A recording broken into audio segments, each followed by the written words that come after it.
Welcome to this week's The Week That Was. It's actually a little bit longer because I've had some would say, a totally not very earned break sitting on a beach in Italy. Um, but the world hasn't stopped.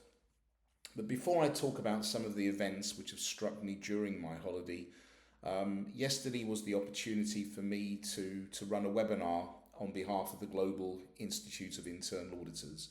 A webinar that tried to explain in practical terms the content of the draft topical requirement on organisational behaviour.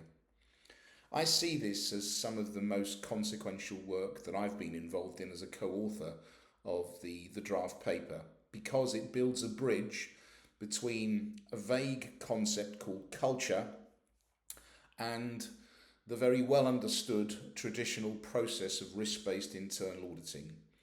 It's a paper that basically asks auditors to look for key controls in relation to the management of a very clearly defined risk. That risk is the risk of behaviour which is not in line with the strategic objectives of an organisation. The consultation programme is in place until the 22nd of August, and I would certainly urge everyone to feed back. So what happened during my absence? Well, first of all, Bill Winters, the Chief Executive Officer of Standard Chartered Bank, accused a number of his peers, other CEOs at other banks, of saying they should be ashamed of themselves. Ashamed because they were pulling their banks out of the Net Zero Climate Alliance. I'll leave it for you to decide whether shame is a word that should be used.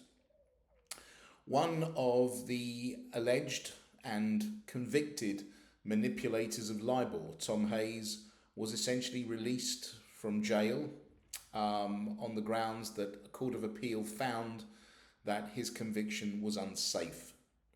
What does that say about the LIBOR mishaps of the past? The London Stock Exchange is looking at introducing 24-hour trading. Will there ever be any rest in the stock markets? What else happened?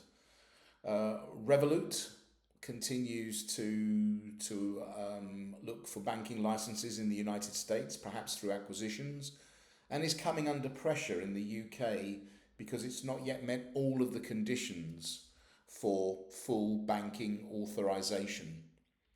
And finally, the European Central Bank's Workers' Council are accusing Christine Lagarde, the head of the ECB, of acting in bad faith when it comes to dealing with staff.